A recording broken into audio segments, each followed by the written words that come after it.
Eh bien, merci pour cette présentation, cette introduction. Et puis, merci à toute l'équipe marocaine de m'avoir invité ici à Casablanca. C'est mon premier séjour à Casa. C'est pas le premier au Maroc. Je suis déjà venu plusieurs fois. Mais voilà, c'est un vrai plaisir d'être ici. Et c'est un vrai plaisir d'assister à un congrès avec tous ces praticiens, tous ces gens motivés, passionnés.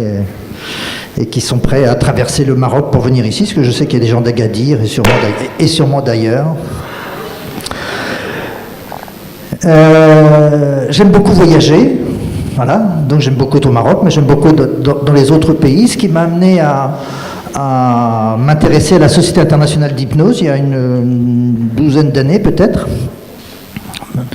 D'être admis au bureau, puis ensuite d'être sollicité pour devenir le président de cette société internationale, ce qui m'amène à rencontrer beaucoup de gens, beaucoup de cultures, beaucoup de congrès, beaucoup de pays, et toujours avec autant de passion dans tous les pays où on va, c'est vraiment étonnant. Aujourd'hui, c'est quoi l'hypnose? Moi, je vais vous parler de géographie. Je vais parler de géographie, je vais vous parler de culture aussi un peu, puis je vais vous parler aussi de quelques axes de développement pour le futur. Mais j'ai surtout envie de vous parler d'abord de cette géographie de l'hypnose, et je pense qu'elle va vous étonner un petit peu comme je le suis moi-même. Ça, c'est le logo de la Société internationale d'hypnose. J'aime beaucoup ce logo, et puis j'aime beaucoup la phrase qui va avec, hein. Building bridges of understanding, c'est-à-dire construire des ponts de compréhension. Faire que les peuples se communiquent entre eux, les cultures, les métiers, les patients avec les soignants, les soignants avec les autorités, enfin toujours construire des ponts, voilà, faire des ponts. Et je voulais vous annoncer, vous le savez déjà, mais j'avais quand même envie de le dire officiellement et un peu solennellement, que le Maroc a été admis comme membre de la Société internationale d'hypnose, le 29e pays. Et de fait, vous pouvez applaudir l'équipe d'organisation de l'AMIC, parce que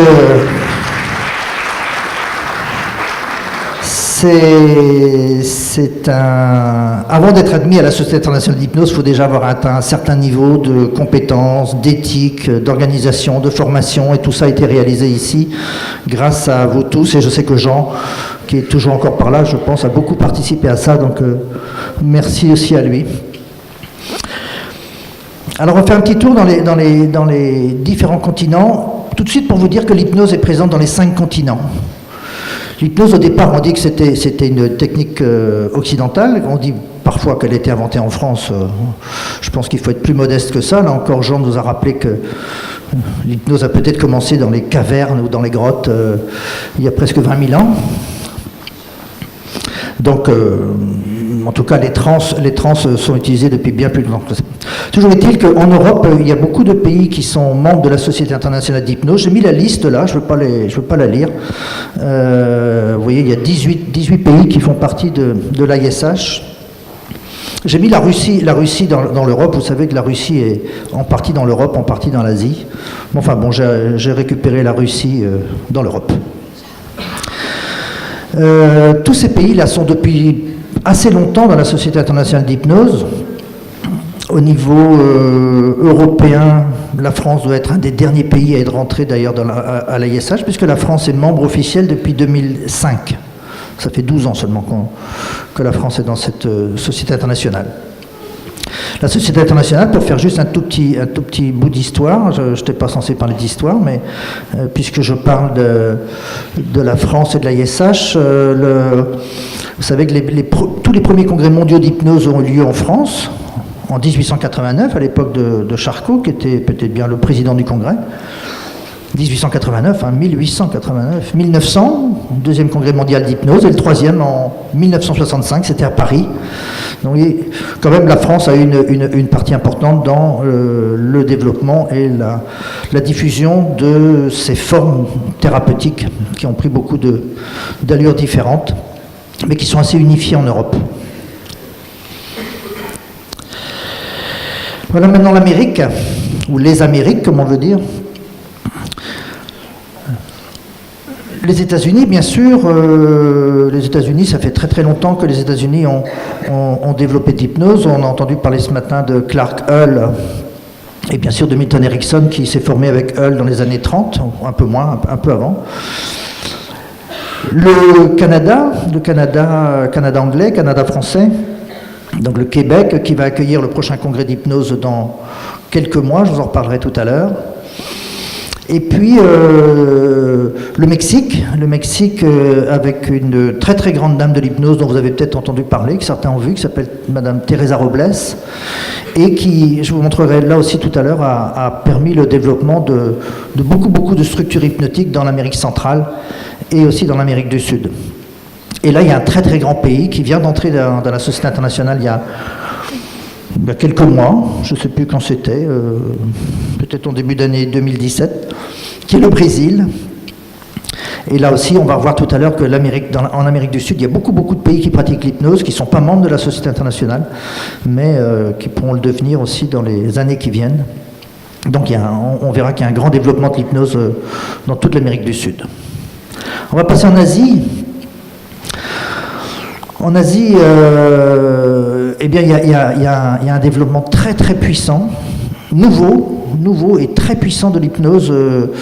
Il y a le Japon et l'Inde que vous voyez en bleu ciel là, dans lesquels il y a deux sociétés, une société d'hypnose dans chaque pays, mais qui ne sont pas très très puissantes, pas très dynamiques aujourd'hui en tout cas.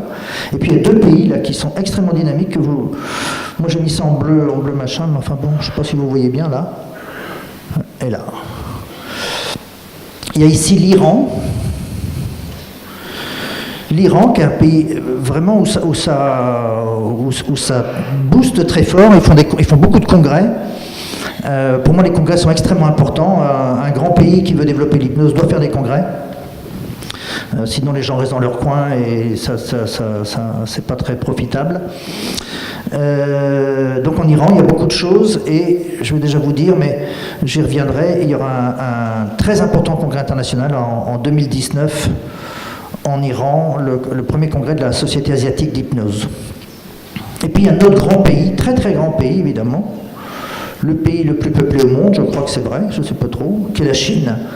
Et la Chine a commencé à se former à l'hypnose. Ce n'est pas la Chine qui a commencé à se former à l'hypnose, mais une partie de praticiens, psychologues, psychiatres, il y a 7, 8, 10 ans, et avec un appétit extraordinaire pour l'hypnose. Aujourd'hui, il y a 300 ou 400 personnes qui se forment à l'hypnose par an. Donc il y a vraiment un développement très très puissant. Ils ont déjà organisé un congrès l'année dernière aussi. Magnifique. Et il est probable qu'après le congrès de Montréal, donc en 2021, ce soit la Chine qui accueille le congrès mondial d'hypnose. Donc voilà l'Asie.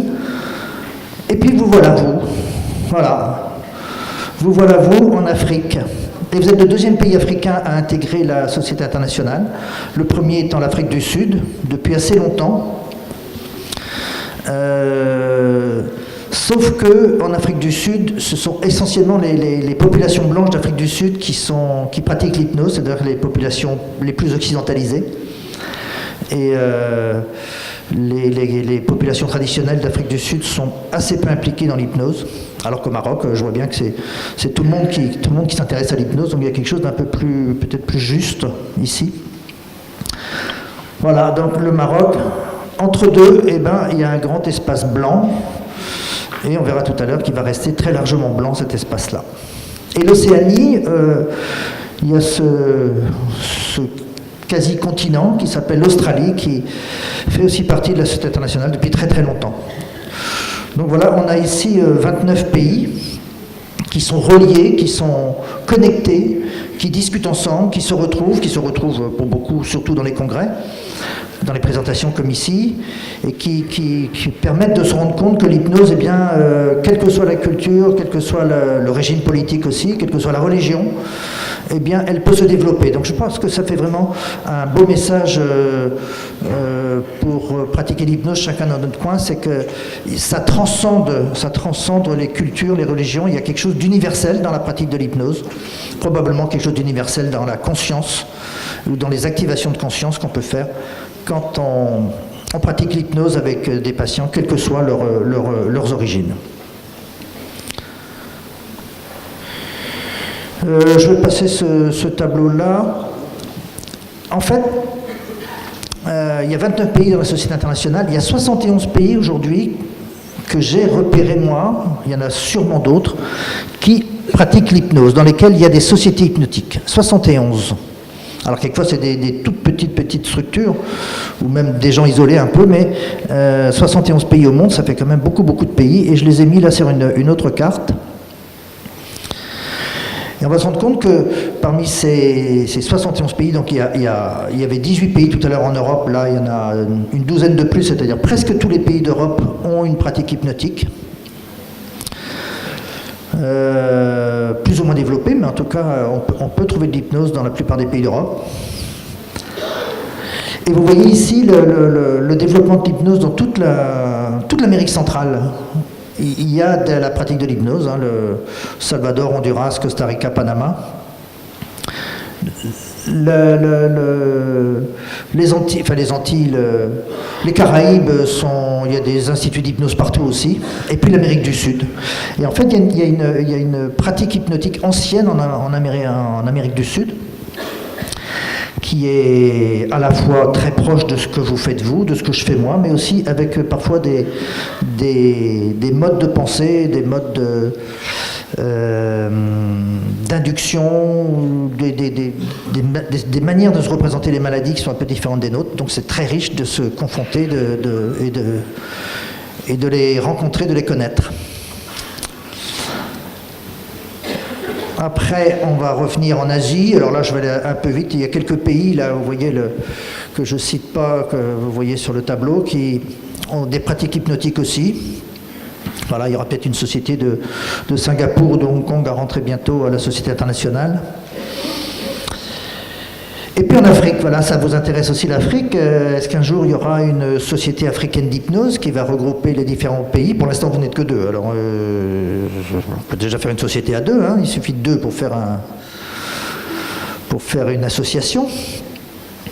Mais là, on a eu cette très belle conférence, même s'il était un peu perturbé par le son de Zabri Zoglami de Tunisie. Donc voilà un institut qui va se développer. Peut-être l'Algérie, je ne sais pas trop, mais il y a des gens qui pratiquent l'hypnose en Algérie. De même qu'au Gabon et au Ghana. Alors peut-être là aussi, ce sont des graines qui sont plantées là. Et est-ce qu'elles vont pousser pour devenir de beaux arbres avec des beaux fruits et se reproduire? Et ben, on saura ça dans les années qui viennent. Et puis on va retourner en Océanie pour voir que la Nouvelle-Calédonie et la Nouvelle-Zélande sont aussi deux pays dans lesquels l'hypnose se développe. Donc je disais 71, et 71 pays qui pratiquent l'hypnose, et peut-être aussi une autre manière de fédérer tous ces pays bientôt. C'est un des gros chantiers qui est en cours à l'ISH, c'est de faire reconnaître l'hypnose par l'Organisation mondiale de la santé.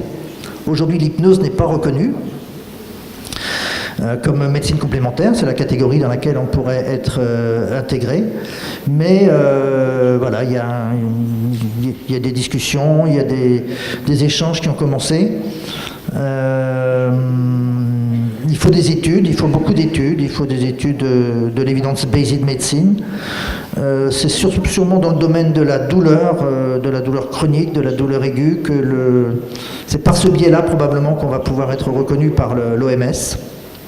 Mais voilà, ce ne sera pas demain matin, ou en tout cas, si on veut regarder ça à l'aube sur la durée du temps, on va dire c'est demain, mais demain ça va être sûrement dans quelques années quand même.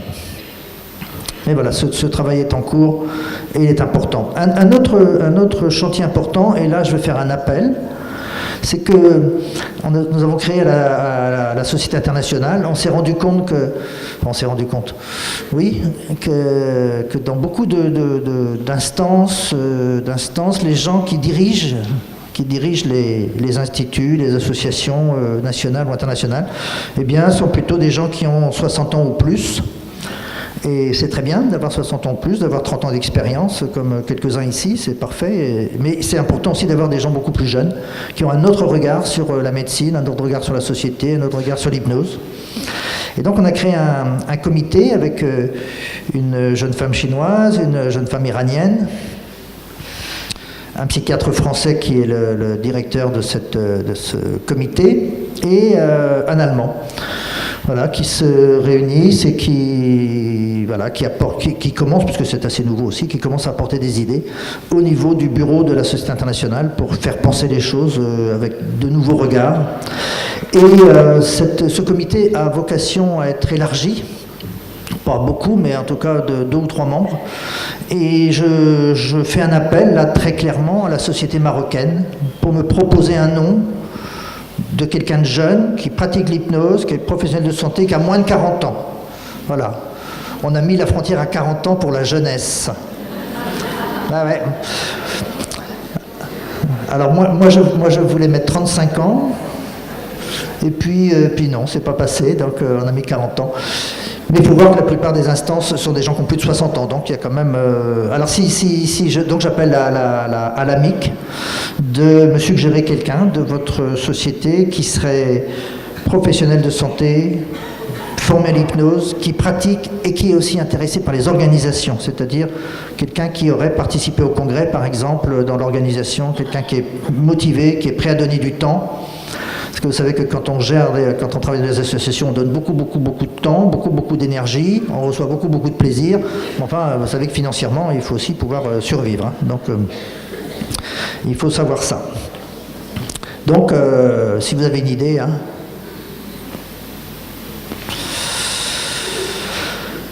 quelques mots sur le congrès mondial. Ça, c'est une partie de la bannière de la Société internationale sur laquelle sont marqués tous les congrès internationaux. Donc vous retrouvez 1889, 1900, 1965 à droite, là. Vous voyez, donc il y a eu un congrès au Japon, en Allemagne, en Suède, aux États-Unis, etc. Au Canada, déjà, en Israël, à Singapour, au Mexique aussi. Et puis le dernier, c'était à Paris. Il y a quelques-uns d'entre vous qui étaient à Paris, d'ailleurs. Qui était au congrès de Paris en 2015? Ah ouais, quand même. Bien. Le prochain sera à Montréal. À Montréal, et...